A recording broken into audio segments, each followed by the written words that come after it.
Hi everyone, this is Balázs from RacingBrick. I hope you don't mind interrupting the flood of LEGO Formula 1 reviews with a slightly different Speed Champions set, namely the 76922 BMW M4 GT3 and BMW M Hybrid V8. On the front of the box you can see the two cars on a racetrack, on the back we have a rear view of them.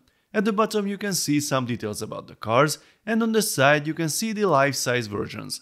Apparently, they are the vertical and horizontal winners of the competition for the oversized BMW kidney grille. Now let's see what's inside. The set has 676 pieces, the price is €50 or $45, and it will be available from the 1st of March. You can find the pre-order options and local prices at the link in the description or in the pinned comment.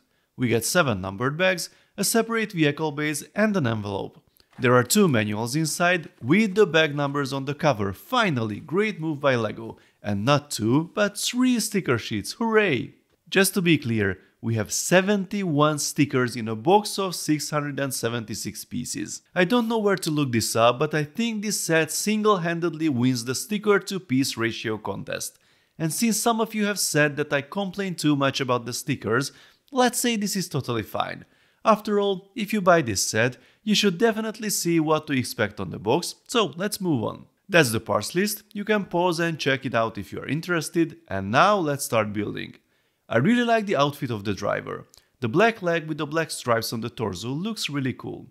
I'm sure most of these pieces won't be visible at the end, but it's nice to see the color scheme of the set already reflected here. Here we have the rear axle, and wow, 2 whole 2x4 bricks. You don't see that every day in a Speed Champions set.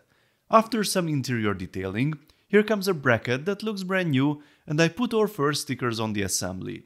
The interior is going to be very detailed. This is the side racing net here, this rod is part of the roll cage, these pipes on the floor are for the air conditioning I think, and this is the movable pedal box imitation. I'm adding more gauges and a new printed steering wheel part. The seat is in. I misplaced that bottom white part before, that's the end of bag 1. This is the assembly of the diffuser at the rear, which was partially built sideways. After a few more parts it will be attached to those 2 bars. Here are the new wedge pieces that you could already see in the Formula 1 set. We have a layer of transparent pieces for the rear lights, including some new wedge tiles, and here's a small plate with a super tiny printed BMW logo, pretty cool. That's the end of bag 2. Here's a tricky assembly with Technic axles and connectors that allows us to have this nice slanted roofline back here, another cool solution. A pair of new slopes, and then this little assembly with the transparent elements and the bar will click into place to complete the rear window. Now comes the massive rear wing with stickers on both sides. The structure is really cool too. Building the seal area with the exhaust. Now comes the front axle, and the wheels are added surprisingly early. If we take a closer look, these are the same new dual molded wheels with slick tires as on the McLaren F1 set, but this time without the prints. This is the end of bag 3. The next phase begins with this tricky upside down assembly, which is attached with clips. We keep building in weird things, and just look at this cool snot mayhem with tiny parts in all sorts of directions, attached again with a single clip, same thing on the other side, and the front starts to take shape. Here are the rear view mirrors and an unexpected trip back in time to 2020.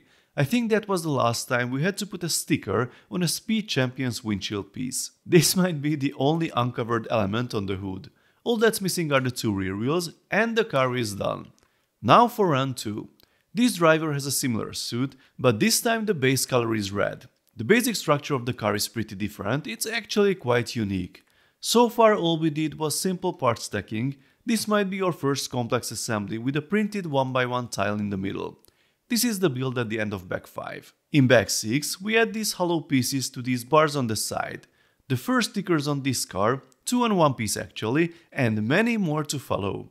This assembly is mounted in a cool way, namely with stud connection at one end, and then we have to turn this bar in place. Adding parts to the diffuser, then here's another new slope part I think. Oh man, there's something new popping up in every Speed Champion set these days. Those thin stickers were really challenging to put on, and we have one with an interesting shape on the flag part too. This is a nice structure for the rear fin section, which is currently attached with a single stud. We have a weird assembly for the seat, and you have to be careful when you try to push it into place. Now it's better. Bag 6 is finished. Here's the rear wing. I'm afraid the tile in the center is pretty easy to lose. The new printed steering wheel has been used in every 2024 car I've built so far. An unusual horizontal placement for this part, but it fits well. Haha, Batman is here and watching. We seem to have a printed windshield piece, with printing on the top, even the bottom side is printed, but plot twist, we also have some transparent stickers to put on it. Now, I'm trying to be constructive here and not complain, but I'm really curious as to why we have to do this. Look at the size of the sticker, it's super tiny. I'm trying my best here, but no, it didn't work. Let me try this off camera. I'm not sure how to line up the top and bottom. This is the best I could come up with and I still don't like it. So, the question remains, why? I remember we didn't like the printed red on the earlier windshields because the color didn't match the red of the plastic. Well, I can't say that the sticker is a massive improvement, but that's the only reason I can think of. The printed blue actually looks better than the tiny sticker on the other side. Anyway, the windshield is in place and we added a cool blue minifig ice skate to hold the rear fin in position. We've got a nice attachment trick here for the front and now the whole front end is done. And now it's time to go back and find out where I missed the stickers. Yes, one is missing from the top of the windshield. So, I fixed my stickers, it's time to put the wheels on, the same new slicks of course, and our build is finished. Here are both cars together and I have to say they look fantastic. It was a challenge to put all those stickers on, but they are colorful, vibrant, very impressive in person. The new slicks look amazing in the wheel arches too, it's a great improvement for the theme.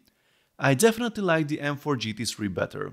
It has a more interesting build, lots of brick-built interior and exterior detail, and just looks great. The build is pretty solid, nothing falls off, just don't grab the car by the windshield. The M Hybrid V8 also looks nice, especially this area on the side, but there were less interesting steps in the building process. We only have stickers for the headlights with a strange placement at the front, and the fin at the rear is hard to align properly. I think it would have been nice to see a race car and a classic model combination in this double pack too, like the McLaren's last year or the Chevrolet double pack in 2021. A BMW M1 in this livery would have been awesome, even if it meant fewer stickers. Sorry, I have to come back to the windshield mystery. Printed here, printed on the side, and I still had to put 5 stickers on it. And why? It's easy to mess up the tiny transparent parts, they are super hard to line up properly and the colors don't match. And again, I'm not complaining just to complain, this is not that channel. I'm just trying to understand why someone thought this was the optimal solution. The Porsche 963 from last year had a fully printed windshield, top, side, bottom edge.